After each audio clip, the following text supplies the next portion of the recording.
You asked for it, now it's here. Let's talk about basic music theory, time signatures, and basic note values in this video today.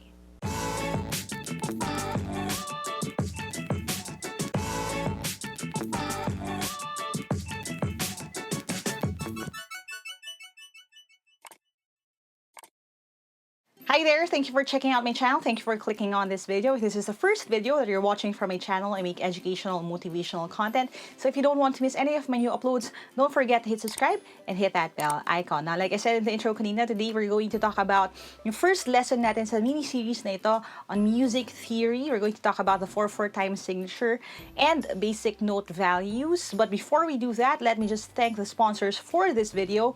Skillshare. Skillshare is an online learning community where you can join hundreds of thousands of people from all over the world as they study topics on arts, music, freelancing, writing, website development, and other things that you may be interested in. Now, I did say join me and others because right now I am taking a class on playing the ukulele. It's a really great class. It's taught by Andrew Smith from Music Today. And it teaches us how to do all the things step by step, from tuning the instrument to playing basic chords to putting all of those together with your strumming technique. And all of this are things that you can also access once you join Skillshare. Now, it doesn't even have to cost that much. It's actually less than $10 for an annual membership. Now, if you want to try it out, our friends from Skillshare are giving away free premium trial membership to the first 1,000 of you who will sign up using the link in the description box and in the comment section below. All you have to do is to click on that link, register, and you will have access to 2 months of free premium membership. What that means is that you will have access to thousands of courses on all these topics. Like I said, arts, music, production, filmmaking, web design, even things that you can eventually learn and monetize for your own freelancing career. So all of these things, again, through Skillshare. So join me and many others right now by clicking on the link below. And thank you again to Skillshare for helping me make this video. And now that we have that done, let's dive into our lesson for today. Alright, so we're going to talk about time signatures and note values in this video. This is actually the first part ng ating series pagdating sa music theory. If you want more videos about music, please let me know. It does take a lot of time to make these. I'm also working on worksheets that you can pair with this para ma-practice ninyo sa bahay. Let me know if you're interested para ituloy natin siya. Okay? And again, thank you to our friends from Skillshare for helping me produce this video. Alright? Now, dito muna tayo sa time signature na 4/4 and note values to answer one of the questions na laging tinatanong ng mga people who are interested in music, which is, paano nila nalalaman kung ano yung tutugtugin nila? How do people know what to press, what to play, sa case ng drums, what to hit, di ba? Kapag tumutugtog na tayo ng music. Now, the way for us to know kung ano yung specific thing that we have to do to play that piece of music is to read kung ano yung nandoon sa staff or nandoon dun sa ating music sheet. Now, ano ba yon? Let's start with the staff. Ang staff is yung naka-draw na mga lines, okay? Now, the staff is made up of 5 lines and 4 spaces. Madali siyang tandaan kasi if you look at your hand, it's basically like a staff. Okay? Ano ibig sabihin nun? If you look right here, diba, you have 5 lines. 1, 2, 3, 4, 5 lines and 4 spaces. 1, 2, 3, 4. So this is what a staff looks like. Now, itong staff na to gives us information about ano yung note na ipa-play natin at kung gaano din natin siya katagal na ipa-play. Again, it's not just about the type or the key of the note that we are going to play. It's also about the length of time that you're going to play that note. Doon na pumasok yung note values, which we will talk about today. But ang staff doesn't just look like this. If you've ever seen a music sheet, you would know that usually meron siyang clef. Okay, now this is what we call the treble clef. Kaya if any of you have seen yung Pitch Perfect na movie, right? They're called the treble tones. So, trouble kasi, treble, play on words, right? Now, ang treble clef is also called a G clef simply because it usually starts on the second line.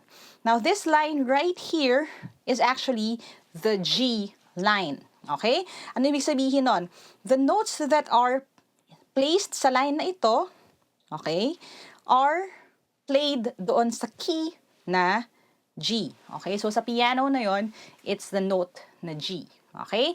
Now, dito nagsa-start yan, and when we draw the treble clef, okay, we start here, and we go like this, and like that. Now, I know hindi masyadong maganda yung handwriting ko, but again, with more practice, you can develop yung skill of writing yung treble clef or G clef. Now, there's another type of clef called the F clef. We won't go into that muna right now, kasi again, we're just talking about time signatures and note values muna.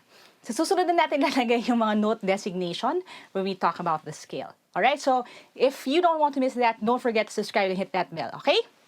Now, dito na tayo sa time signature. Ano ba ibig sabihin ng time signature? At bakit siya nasa harap nung ating music sheet or nung scoring natin?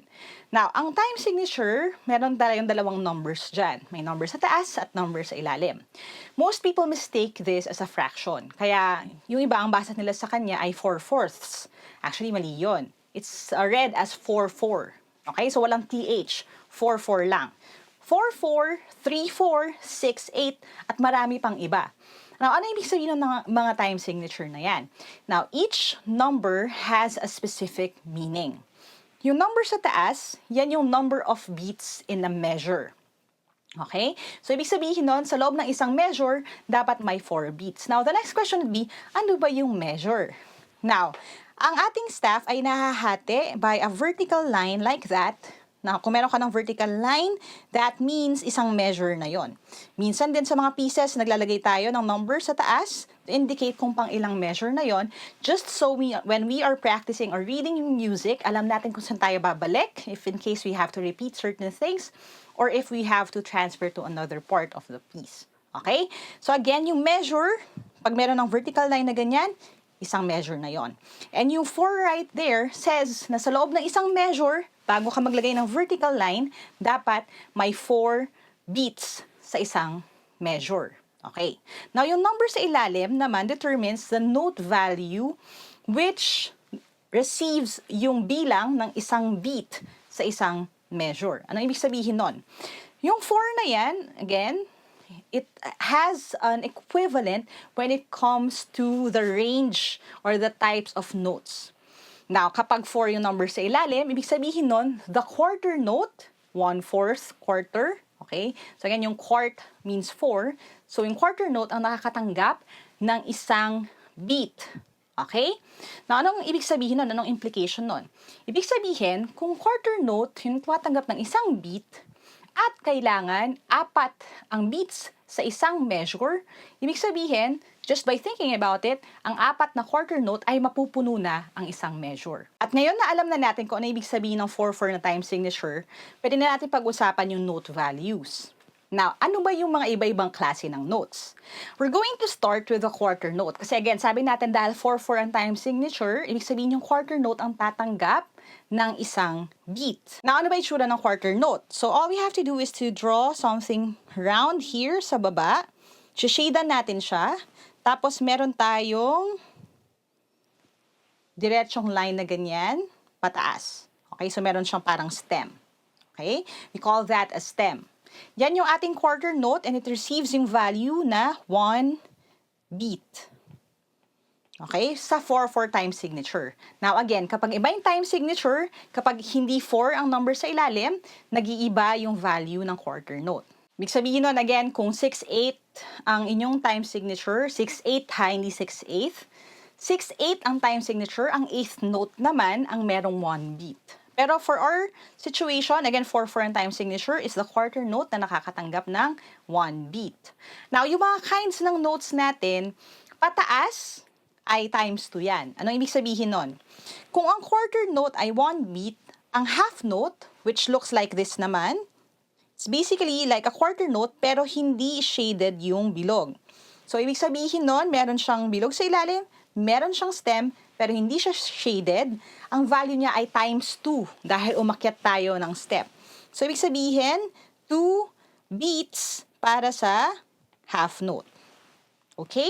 Now, ano naman yung whole note? Now, ang whole note naman is just the note right there. Okay? We call it the note head. Tapos, wala siyang stem. Ganyan lang siya. Sometimes, for aesthetic purposes, we just put ganyan para mas maganda siya tingnan. Which we also do, by the way, sa half note. Like that. Okay? Tapos, ang value niya naman ay times 2 nung nasa ilalim niya, which is the half note. So, ibig sabihin nun, hindi na siya 2 beats, siya ay 2 times 2 or 4 beats. Okay? Now, doon naman tayo sa eighth note. Ang eighth note ay nasa ibaba naman ng quarter note. Anong itsura ng eighth note? Ang itsura ng eighth note is we have the note head. Shaded din siya. It actually looks a lot like the quarter note kasi meron din siyang stem. Pero this time, meron na siyang dagdag na flag. Now, this is what a flag looks like. It basically is like a curved line pababa sa tuktok ng iyong stem. Okay? So, that is what an eighth note looks like. Forgive my drawing. Tapos, ang kanyang value naman ay kalahati nung nasa taas niya. So, kung 1 beat ang quarter, ang eighth note ay half a beat. Now, doon naman tayo sa 16th note. Ang 16th note looks a lot like an eighth note. Meron siyang note head na shaded. Meron siyang stem, flag. Pero, ang flag niya ay dalawa. Okay? At ang value naman niya ay kalahati ng 1/2, which is 1/4 ng isang beat. Okay? Now, if you notice, again, habang pataas tayo dito, okay, times 2 yan, times 2, times 2, times 2. Ganun siya for every time signature. Again, nasusunod lang yung number sa ilalim, yun ang tumatanggap ng 1 beat. Now, mas maganda if meron kayong quiz. So, this time, I have this worksheet for you. Nasa 6/8 naman ang time signature. I want you to draw yung note and ilagay ninyo yung corresponding na value nung note na yon dito sa table na ito. Alright? If you're ready with your pen and paper, your timer starts now.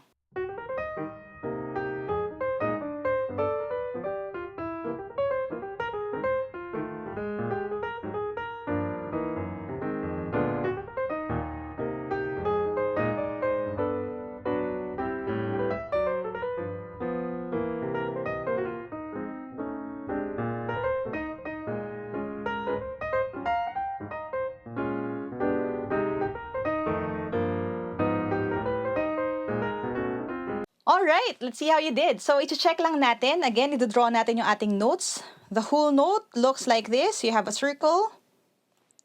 Okay, wala siyang stem, wala siyang flag. Ang half note has the note head and the stem.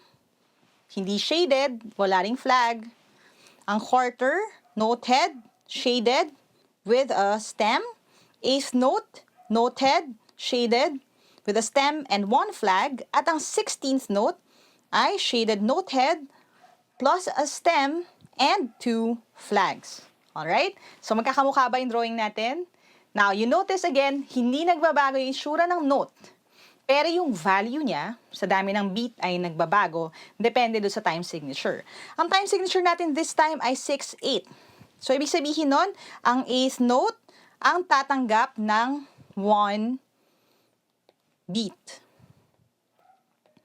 Na kung 1 beat ang eighth note, gaano naman katagal natin tutugtugin or ano ang value ng 16th note? It has to be half of 1. So, ibig sabihin nun, this becomes half a beat. Ang quarter, which is going to be times 2 nung eighth note, will be 2 beats. Ang half note, okay, times 2 nung nasa ilalim niya.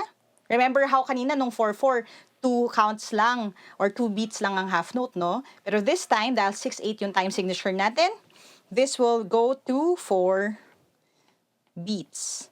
At ang whole note natin now has 8 beats. Okay? Now, important din to note, if you're having a hard time remembering kung alin yung eighth note, tsaka quarter note, tsaka whole note, is this. If you look at yung kanina, we have the 4/4 time signature. Yung 4 can also mean the value na binibigay natin sa ating whole note.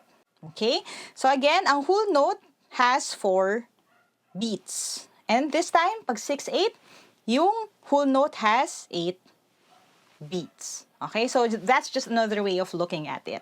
Okay? But again, what it means is that that is the note that receives 1 beat dun sa inyong measure.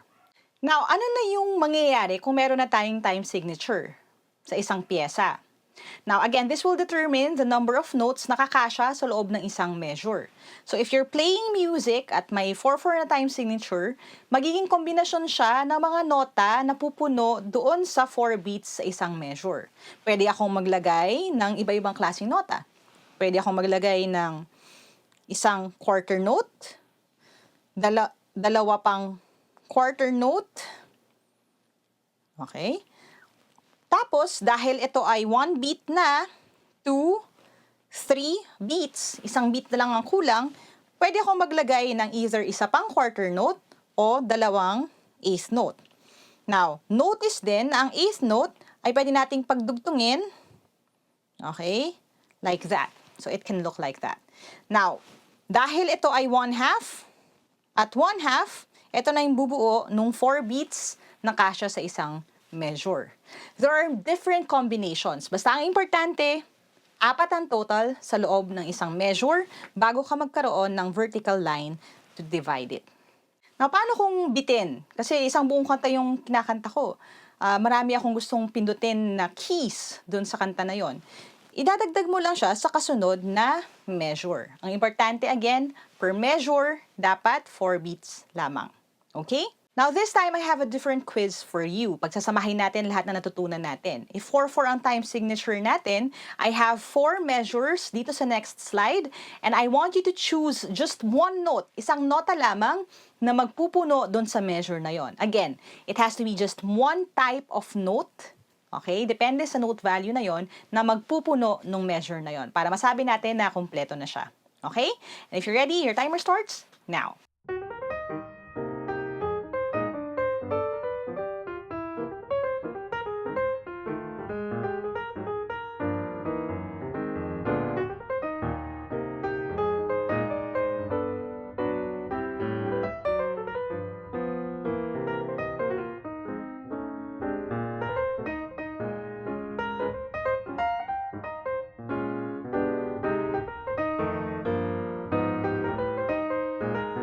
Alright, now isolve na natin ito.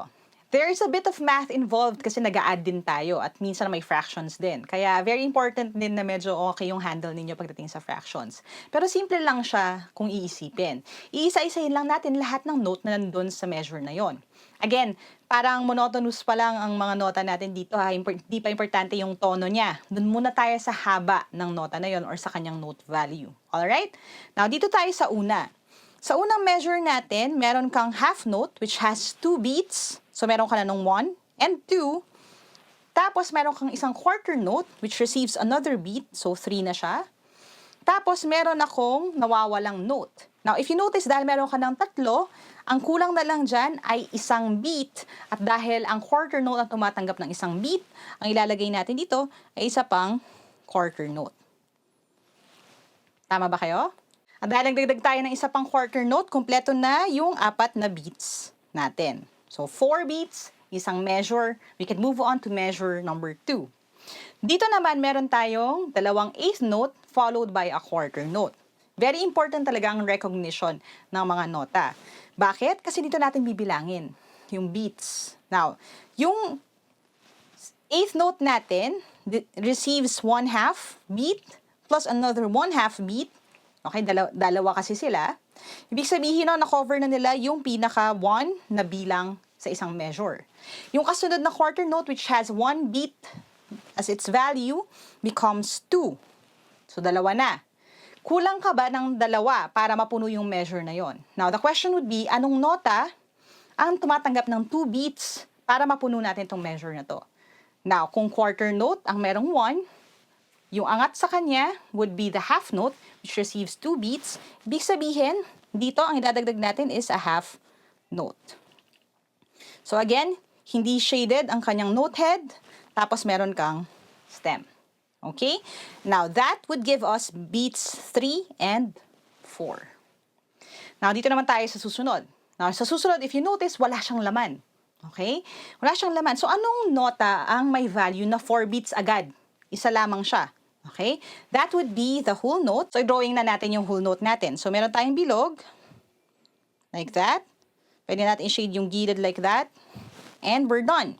This note right here has a value of 4 beats. So, sa kanya na mismo yung 1, 2, 3, and 4. Kompleto na tayo dyan. Now, doon naman tayo sa susunod. Meron tayong half note, which has 2 beats. So, 1, 2.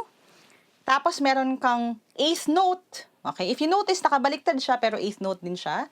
The idea is, kapag lumagpas na sa third line yung ating mga nota, binabaliktad na natin siya just for aesthetic purposes, para lang mas maganda tingnan, kasi kung dito ko pa rin ilalagay yung stem sa taas, parang masyado nang mahaba. Makatamaan niya na yung staff na nasa taas niya.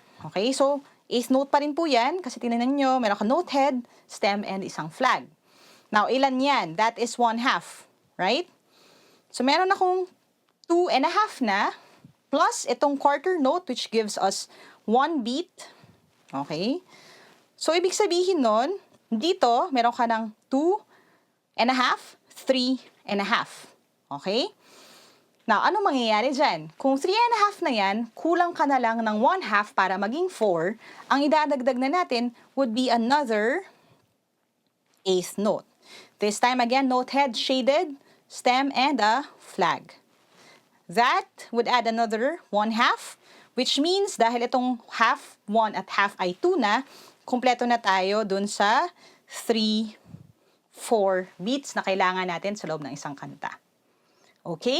So again, una sa lahat, know the notes, be familiar with the shapes, know the values, and you should be able to see kung ano yung process ng pagtugtog sa kanila.